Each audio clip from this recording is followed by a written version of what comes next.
AFR Talk. Our hearts and prayers go to God for those impacted by the shooting in Colorado. Top of the hour, American Family News brings you that.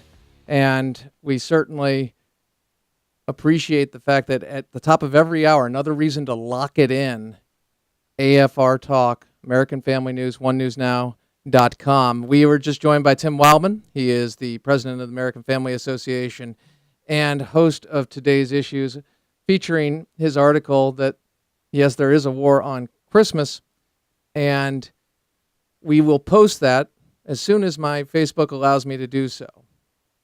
And I know all of you go through this, but when you need something to work and you're clicking on it and it doesn't, and for no reason, no reason at all.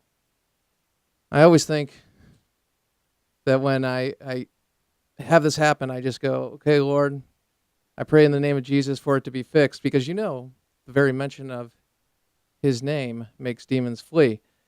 Crane Durham's Nothing But Truth, AFR Talk. Let me ask you this.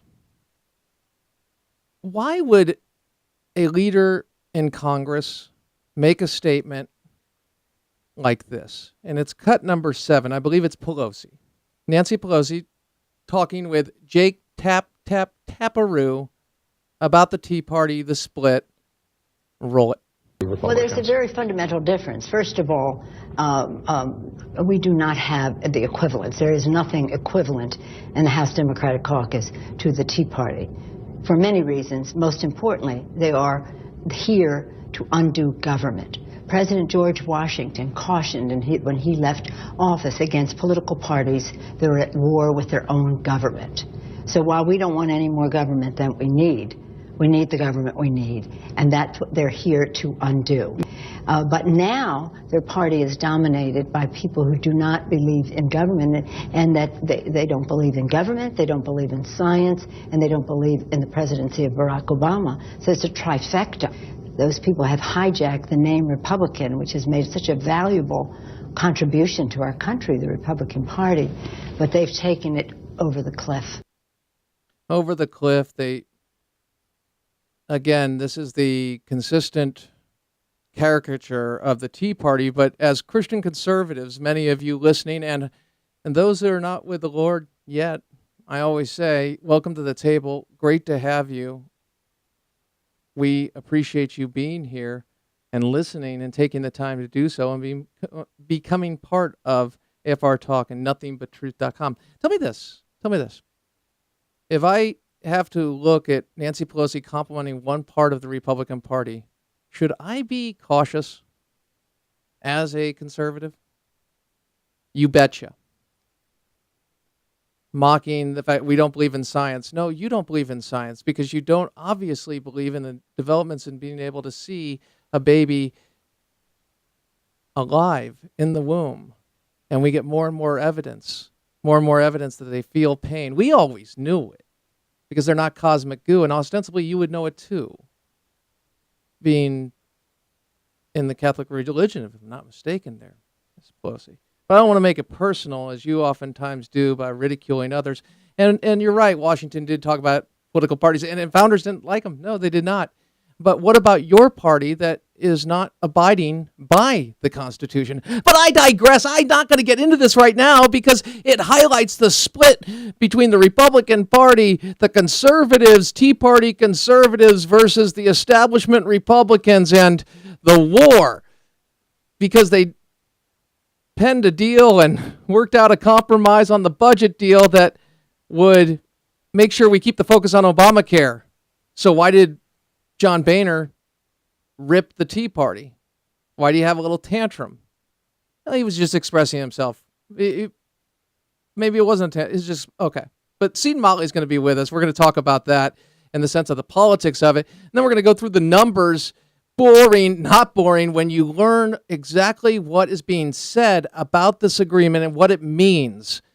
Because many Americans don't realize that the sequester actually cut spending levels, and we were reducing the deficit. But in order to do that, arguably there were cuts to defense that the defense industry and Defense Department, as well as people who are supportive of defense and believe that that cut was arbitrary and did not serve us well. But we could always make cuts in government. That's not the issue. It's the way we make cuts. Okay, I'll get to that with pizza. But right now, I want to find out why on earth would a leader kill his uncle? Kim Jong-un, grandson of Kim Jong-il and son of Kim Il-sung, North Korean dictator, nutbar, oppressor of his people, big-time oppressor of Christians, as I continue to learn and read through Ryan Morrow's article. Ryan Morrow is the national security expert, national security analyst for the Clarion Project, clarionproject.org. A new reign of terror in North Korea. Welcome, Ryan. Thanks for making time. How are you? I'm doing well. How are you doing? Good. Why did he kill his uncle? He killed his uncle because his uncle was stealing some of his spotlight, and he was worried that his uncle was going to overthrow him, which there's actually some basis for him to believe that, because his uncle, this guy named Jang, had all of the contacts within the military and within the regime. He was largely seen as the older guy supervising Kim Jong-un, and he also had a better relationship with the Chinese, which really can pull the strings. And so Kim Jong-un started cracking down on Jang's network, arresting his aides, and then ultimately fired him from all of his positions and had him executed reportedly by a firing squad. What is China's plan for North Korea if they were able to actually have the relationship with the leader and press the certain levers and manipulate the situation? What do they desire from their relationship, and what do they desire the North Korean leadership to do?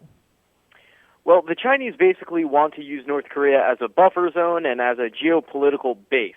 And they've been upset in the past sometimes at the erratic and unpredictable behavior of the regime, but they're willing to tolerate it for the geopolitical benefit. But at the same time, this can also backfire on the Chinese, because what if South Korea and Japan start trying to build nuclear weapons? And so the Chinese had a good relationship with Jang, the uncle that was executed, and are very angry at the fact that he's been executed. And according to reports that are out there, they told Kim Jong-un, you have to immediately come to Beijing, and they even staged a landing exercise at night along the Yellow Sea near the North Korean border. So that's basically their way of saying we're willing to withdraw support and even come against you if necessary. Because of what just took place. Right. They trusted Jang more than they trust Kim Jong-un, because he's a crazy guy. I mean, look at who his father was. British intelligence says that he has an explosive temper and suffers from severe hypertension. Who knows what he's going to do? China would prefer to have a more predictable puppet, one that they can control, and they view Jang, the uncle, as basically being their agent of influence in the regime. I don't see one citation to Dennis Rodman in your work. Are you academically challenged? Yes, I'm just not keeping up with the times. What can I say? I'm just not cool. Well, here's the point. This is now we'll go to, and I don't mean this offensively, because I'm low information in a lot of areas. Really, Captain Obvious Crane? Yes, thank you. But some people look at North Korea and they hear about it only through entertainment news. They say, hey, Rodman visited the guy you're describing as some nut bar. Oh, no, that was me. But some really crazy guy, and somebody who is erratic. And my point is, we should be looking at this man as a brutal dictator who is unbalanced. Would that be a fair characterization? Yes, and it would also be a fair characterization to call Dennis Rodman possibly the dumbest person on the planet. Because what the North Korean regime does to its people is, it really can only be compared to what Stalin did and what Hitler did. It is on that level. The stories that we get from the refugees and the people that escape out of those concentration camps of what they're doing to Christians, if you get caught with a Bible there, 3 generations of your family are turned into slaves for life. What number are they in the sense of being an oppressor? If there was the greatest oppressor list, top 5, top 4, top 3, tell me, where does North Korea fall on that list when it comes to Christians? Number 1. There you go. That's something that really resonated, to say the least, because you sit there and you realize what you just described are the conditions, and people are for generations punished. You have starvation. I guess Dennis Rodman was like, well, that's not really, I'll talk to him about that. I really don't know. He's had some issues. I hope he rises to the challenge, and I hope God restores his brain from the toxins that have been in there. And I mean that sincerely to Dennis Rodman.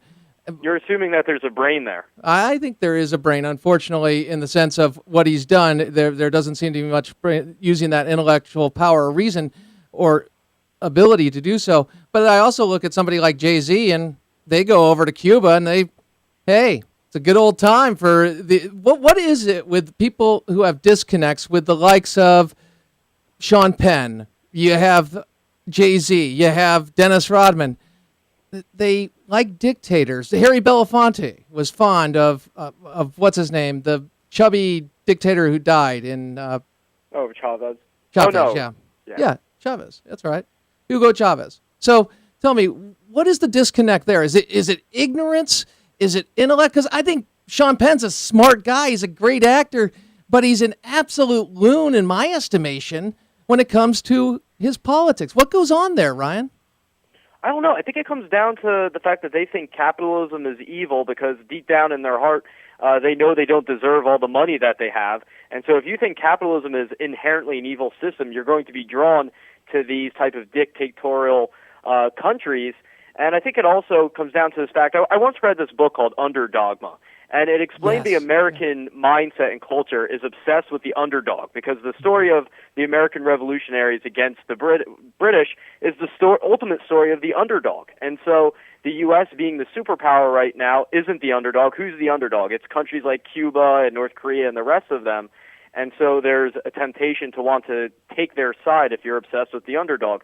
I also point out that what makes Dennis Rodman's embrace of Kim Jong-un even worse than even what Jay-Z and Beyonce do when they go to Cuba is that at least the Cuban government has been romanticized in pop culture. It's a disgusting romanticizing, but at least there's that deceit. No one has gone to bat for the North Korean regime. Nobody. Mm-hmm. But you still have Dennis Rodman saying, yeah, these are cool guys.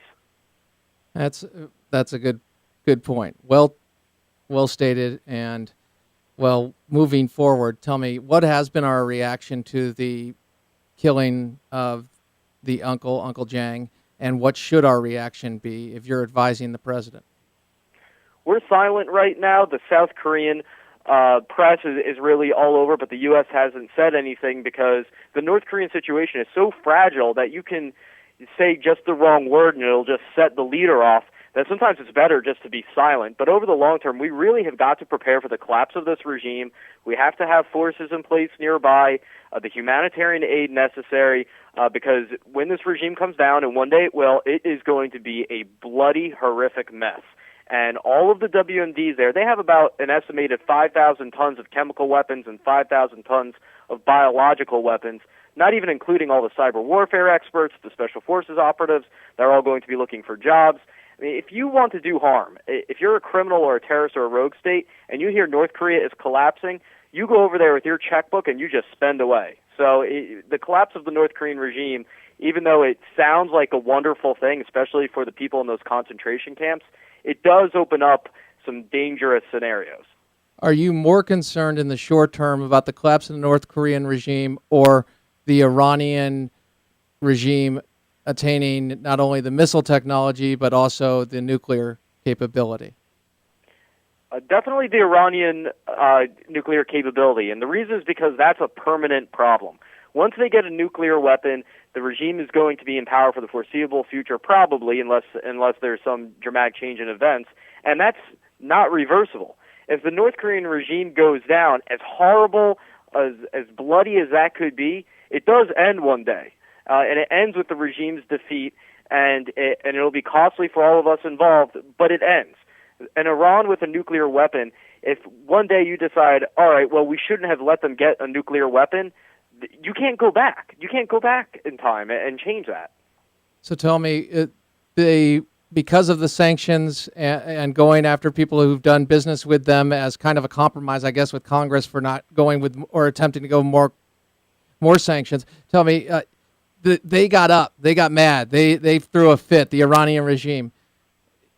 What game are they playing, and do you see a deal actually solidified, complete, or is this just part of the stall tactic that we've seen throughout?